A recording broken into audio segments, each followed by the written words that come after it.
Good evening everyone. जय Jagannath. Odisha kitchen को आपण बहुत बहुत स्वागत। नमस्कार। गच्छरे सजना छुई अच्छी माने भेराइटी तो हेब। आज बनवा सजना छुईर भजा जोटा कि पिठौ देकी बहुत बढ़िया टेस्ट लगे। तो चलतु स्टार्ट करबा आज रेसिपी। मुझे सजना छुईर सब चपा छड़े नौची। देखो केते सुंदर पूरा इजिली चपा छाड़ी जाउची जेहेतु आम सजना छुई पूरा फ्रेश थिला। एबे सबू काटी नेली चपा छोड़ी देली ताको भल भाव दुई थर पानी धोई नेबा।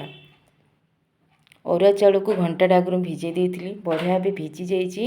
एबे पानी को ड्रेन करदेबा। नहीं जावा गोटे मिक्सर जार चाउल को देदेबा। आ एबे देबा गोटे चामच गोटा जीरा, सोरिष गोटे चामच, गोटे रसुण कड़ा, गोटे इंच अदा, अल्प हलदी पाउडर, स्वाद अनुसार लुण, आधा चामच लंका पाउडर, गोटे टमाटो यही सब को देकी भल बाटी नेबा। जदि राग दरकार ताहले कंचा लंका दे बाटी पारिबे। देखंतु बटा पूरा बढ़िया फाइन की बाटी जाइए।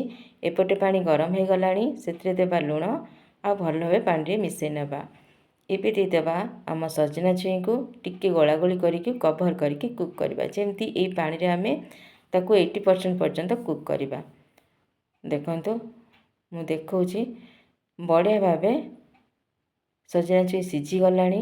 देखंतु दुई साइड देखि जानी पारुथिबे दुई साइड रे केमती फाटी फाटी जाइए। एबे ताको ठंडा पे छाड़ी देबा। ठंडा हैला परे जो पिठो बटा रखिथिले ता ऊपर देकी गळे नेबा। टिके धीरे धीरे गळेबे नले भांगी जीवो। देखंतु एमती धीरे धीरे गळे नेबे। एपटे नहीं जीवा गोटे प्यान सेते देबा सोरिष तेल। तेल बढ़िया भाव गरम हो जमी एबे दे देबा जो सजना छुई पिठौ गोल की रखिथिले ताकू दे देबा। एमती टिके छाड़ी छाड़ी के धीरे धीरे स्प्रेड करके देबे। 2 मिनट पर पुणी आउ थे ओल्टे देबे। एमती लो मीडियम फ्लेम रे भाजिबे। आ एपट सेपट ओल्टेकी पूरा क्रिस्पी करेंगे। देखिए बहुत बढ़िया टेस्ट लगे। सजना छुई पखाल सहित तो पूरा जमीब।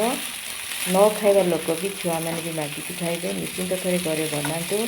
आपण मान तो जना अच्छी आम सजना छुई केते सारा विटामिन धरिकी अच्छे। तो रेडी हो गला। देखंतु सजना छुई पिठौ भजा केते सुंदर देखा होची ना। तो रहुची आउ गोटे वीडियो देखा। जदि वीडियोटी भल लगुची लाइक शेयर सब्सक्राइब करबा जमार भूलिबेनी। Bye bye. जय जगन्नाथ।